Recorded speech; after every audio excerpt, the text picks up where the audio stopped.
哇，超级香了！哇，这味道绝了！继续搜索发掘古代名菜，这道菜很有特点，它的名字引起我的注意，名为一了百当。一了百当说明在当时处理事情的妥当，有没有把这事情彻底解决？这个是怎么样的一道菜呢？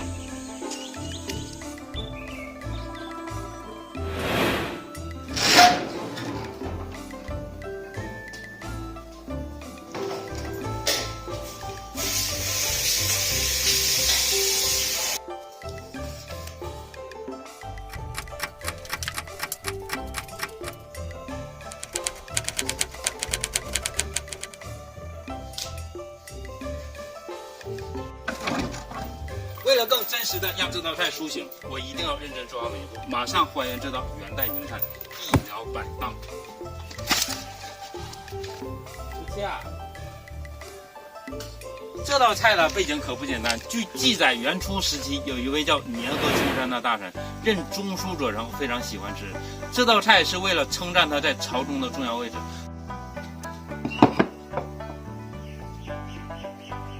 这道一了百当啊，可不得了了，用了4种肉，12种料。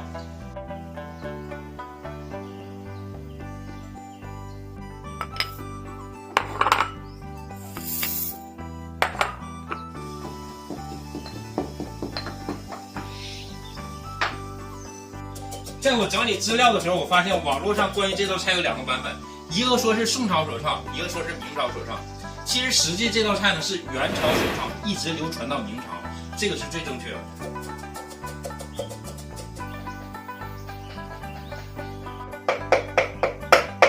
古代美食的烹饪方式和现在咱们对美食的理解其实有很大的差别。例如今天这道菜用上了4种肉，用上了吴仪、杏仁还有酒糟，它们在一起会激发什么样的味道呢？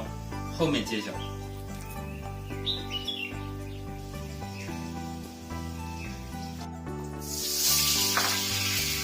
是一道非常便利的菜，做一次可以保存起来，多次食用，在元初时期堪称贵族菜品。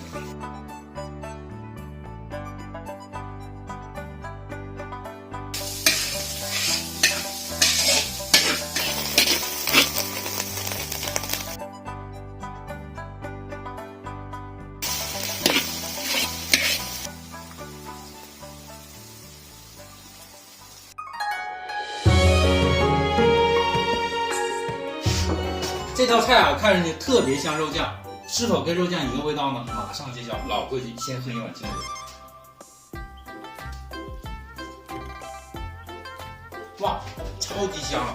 你一进口之后，那个香味特别的浓，和肉酱是2回事，没有肉酱的一点味道。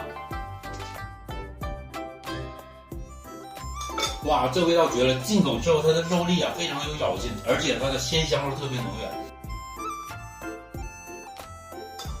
这个菜刚下口之后，没有立刻感觉到花椒的味道，2、3口之后，这个花椒味道从喉咙慢慢走上来，嘴里微微的麻，带着胡椒的这个香味，和我们这个肉粒搅到一起，咬一口，这个味道真的是太美了。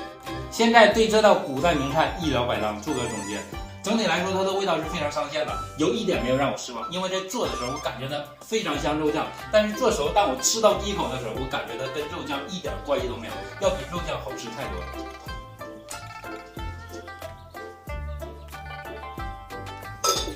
在我搜索古代菜品的时候，一道宋代美食引起我的注意，蔬菜和水果还可以这样搭配。